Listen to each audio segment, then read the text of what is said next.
Developing a client profile is critical to ensure that you're able to communicate in a way that resonates with your ideal target audience. The fact is that if your messaging doesn't tap into the emotions of your prospects, you'll lose them. Today, we're going to give you a simple 3-step process to develop a client profile. We'll cover step number 1, outline your ideal client persona / ICA, or ideal client avatar is what that stands for. Step 2, researching your ideal client. And step 3, organize and collect the data.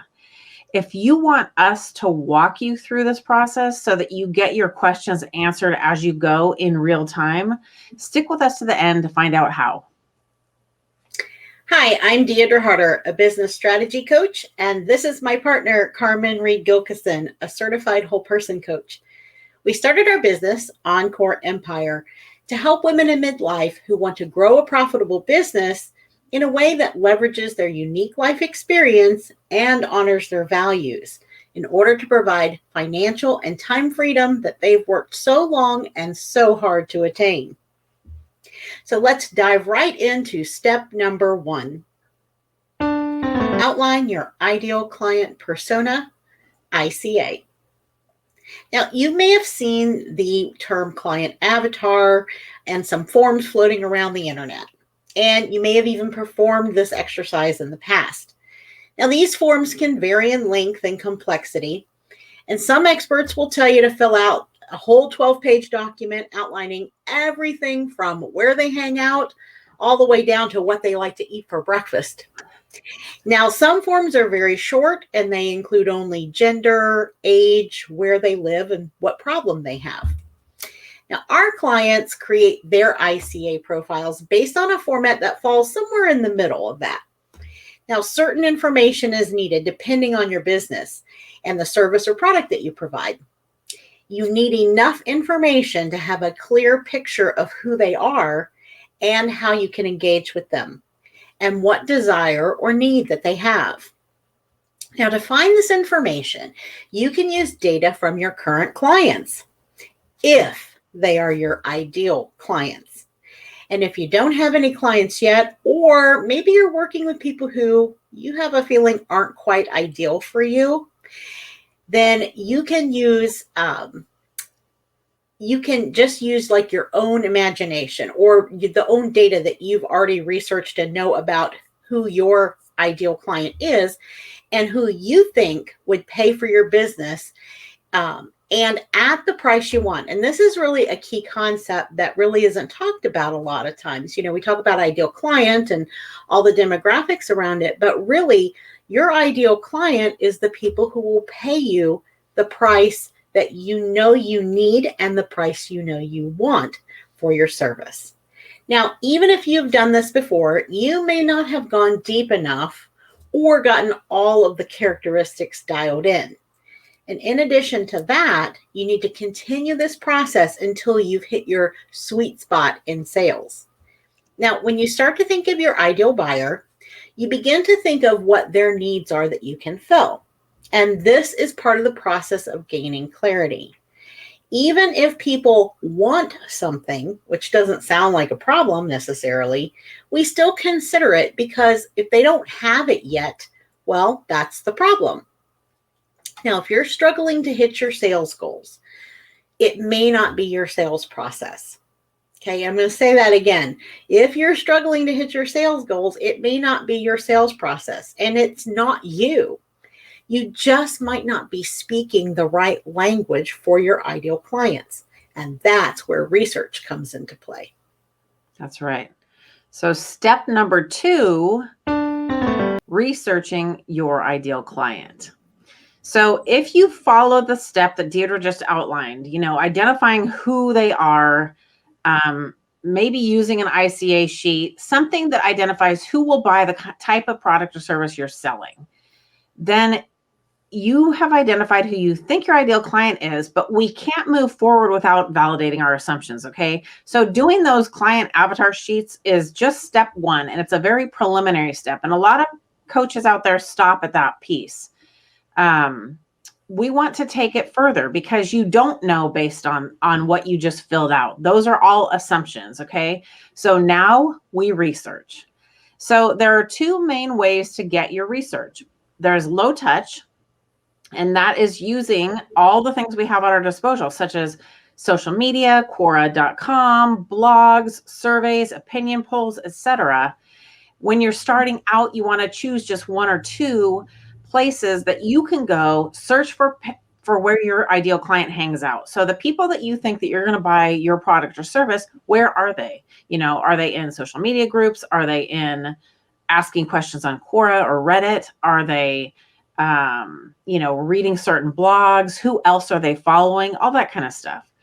So here's a pro tip. When you're attending workshops and searching groups, this is a great way to do low touch research as well. So when you practice social listening, which means looking for comments that highlight the pain points, desires, or successes that people are experiencing, review the comments of the participants to find these. So inside a group or in a networking event, if it's online or if it's in person, you hopefully are taking notes when people say certain things that pique your interest because they're talking about something that you help people with, or, hey, I'm having a problem with this, or, oh my gosh, I just found the great solution, or I found this, but I wish it had this. Those are the kind of things you're looking for. So you'll want to take notes of all the comments from ideal prospects so that you can use their language in their marketing. This is key. And this is what we talk about when we want to hit and reach them at the emotional level. When you're able to use their language that you have collected because you've done the research, then you use that in your marketing. It's like you're speaking right to them and they're like, oh my gosh, this person totally gets it. And then they're going to be listening, paying attention, and they're going to be more likely to buy. So doing this also helps you identify whether or not you're in the right groups. If you're searching for Facebook groups to hang out in, to find your people, and you're not finding anything that pertains to you, then, exit that group, find another one. So look for key phrases and make sure you record them. We want to create a content bank of those phrases so that we can speak to our clients on that emotional level. Okay. And we do a deep dive on this method and several others on how not only to find your people for research, but also how to turn those research discussions into sales discussions and sales in our Encore Business Incubator program. So check that out. Okay, the second method is high touch. High touch equals conversations with your target market directly to obtain their feedback. So choose where you're going to find them. Existing clients, on a social network, during networking, in groups. The more people you can have conversations with, the better. And this is one-on-one conversations so that you're asking them questions, you're having a conversation, they're telling you what's going on with them, and you're getting it in their words. You cannot sit back and, even the low touch method where you're reading comments, that only takes you so far. When you can get into a conversation, it goes so much more deeply, and you're going to learn so much more that way. So when we're researching, we need to ensure that we have a large enough pool to make sure the effort is worthwhile, right? You don't want to just have a conversation with one or two people, because the data you collect from that isn't going to tell you anything except what those one or two people feel or believe about something. You can't tell by just sampling an audience that small if what they're saying is what most of your target market would say. So when we're able to collect data from 10 people at a minimum, we may be able to begin to see patterns and commonalities. We highly recommend doing more than 10, but you've at least got to get 10.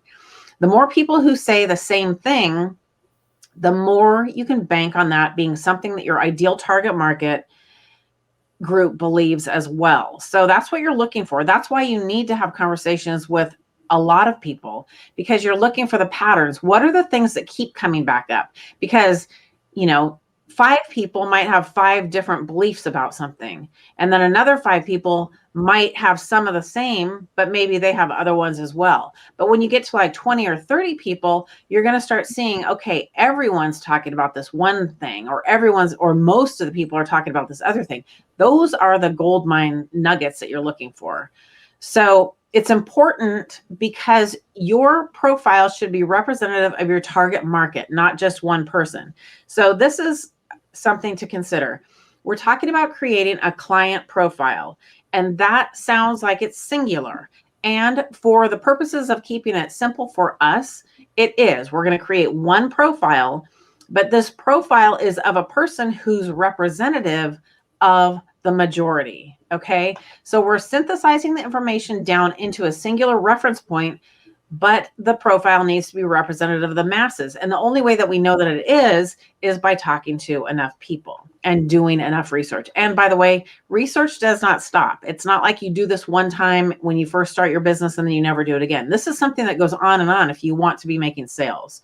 And it's actually pretty fun if you think about it, because you're honing in on what your ideal target market really wants. And that's what makes you so valuable to them. And you'll start seeing the results. It's tremendous. So we're talking about being intentional about your research, but best practices that whenever you're speaking with a client or someone at an event, you pay attention to their language and identify these patterns to validate even further. So that means you're going out, you're doing your intentional research work. Like, let's say on your calendar, you set aside an hour or two a week for research, but that doesn't mean that it stops.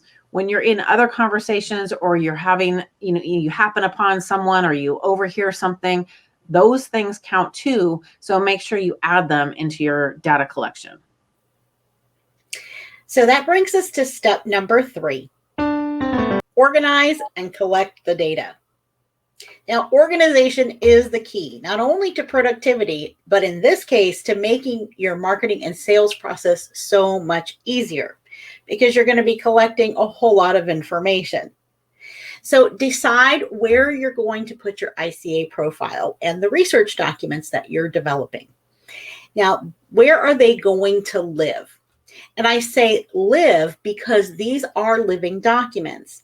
Now, unlike reference material where, you read it once and then you store it for referring to someday, these documents should be something that you're reviewing and adding to on a consistent basis.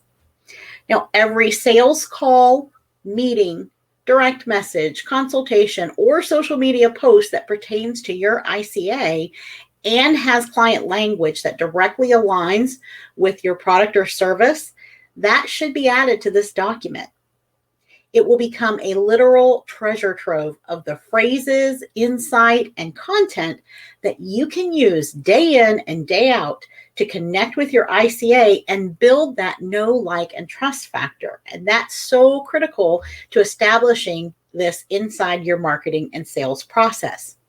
Now, as Carmen mentioned, you'll begin to see commonalities and themes by gathering all this data and having it organized in one place. You can use a simple Word document or a spreadsheet or a combination of both. And this can live on your computer. It could be in the Google Drive. And you can even use a note-taking app like Evernote or something similar to that. The important thing is that you keep it all in one place and that you're able to reference it easily and often. And this whole process is going to allow you to gain the kind of deep understanding that resonates with your prospects to the point that it is the minute you speak or post anything, it's clear to them that you are who they need to purchase from or to work with. That's right. And we will walk you through this process and more in our business validation method workshop. This is the same method we teach our clients, who are then able to double, triple, and in some cases quadruple their revenue once they implement it.